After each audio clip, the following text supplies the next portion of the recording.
So the newest movie to hit HBO Max this weekend was Space Jam: A New Legacy starring LeBron James and Bugs Bunny. So Space Jam: A New Legacy comes out decades after the first original Space Jam starring Michael Jordan. In the first couple trailers, we see that they get computerly digitized into the Space Jam Looney Tunes world, whatever you want to call it. And I kind of thought that was going to be a very interesting concept, because nowadays, if you want to connect with the generation that this movie is targeting towards, because they're not targeting 24, 25-year-olds. If they do, it's for that nostalgic factor. What was important to me was seeing Bugs and all the other Looney Tunes do Looney Tunes stuff and have some really good basketball action scenes. And surprisingly, we got like 45 minutes worth of a basketball game, which I didn't think it was going to be that long. And I was very surprised that they were able to keep me entertained with those basketball scenes for that amount of time and change it up. Something that I had to keep reminding myself as I was watching this movie, I touched on it just a couple minutes ago, was this movie wasn't made for me. There is very much nostalgia factors, but no, this movie's not made for me. It's a kid's movie, so I had to keep that in mind when I was thinking of my review, because there's a lot of stuff in here that I could tear apart, but I'm not going to, because it's not made for me and I was still able to have a good time while watching it. One of the best parts, and also one of the more distracting parts, is kind of a double-edged sword, was all those Warner Brothers property characters that were kind of in the background. Now, you see it in the trailer. They got, like The Mask and Mr. Freeze and the Iron Giant and King Kong in the background. They have a whole bunch of other stuff. I'm not going to ruin all the characters that they have in there. They don't have any lines. They're just in the background.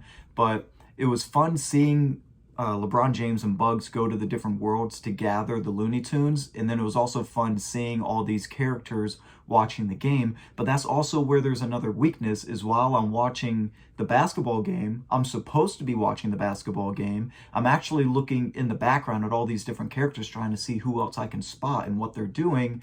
And I was thinking about it, and I shouldn't have been doing that. I should have been focusing on the game instead of trying to figure out, oh, there's the penguin, stuff like that. I shouldn't have been doing that.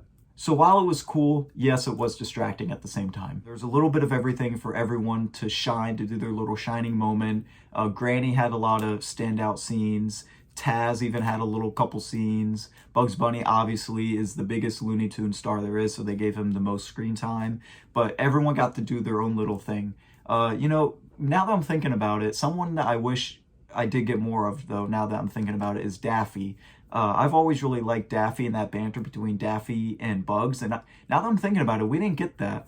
But other than that, yes, the Looney Tunes are great in this movie. Now, two things about the animation that I want to bring up. The good side of it was the animation while they're in 2D reminded me of the Looney Tunes, the old Looney Tunes cartoons, which was great. You don't really see a lot of 2D stuff going on anymore, but then when they get into the 3D versions near the end when they're playing basketball, that was also really cool, and we haven't seen the Looney Tunes quite look that good on the screen. So seeing them in 2D and 3D both worked, but what didn't work for me was the amount of time that LeBron James was in 2D animation form. When I saw that in the trailer, I was hoping that once he got out of the Looney Tunes land, that he would go back to being human or something else. And unfortunately, that's not what happened. He was 2D quite more than I wanted him to be. At least in the first Space Jam, Michael Jordan was himself, even around the 2D animated characters. And for me, that worked. I get that they're doing something different, but I think that they overplayed the 2D for LeBron James a little bit. So yeah, what did you think about Space Jam: A New Legacy? Was it what you wanted it to be? Are you even going to check it out? Don't forget to hit that subscribe button down below. Leave a comment if you want about this video. And that's all, folks. I don't want to end on that. That was way too basic. I'm sure that like everyone else is doing that. So I will end with a real movie quote. I am Iron Man.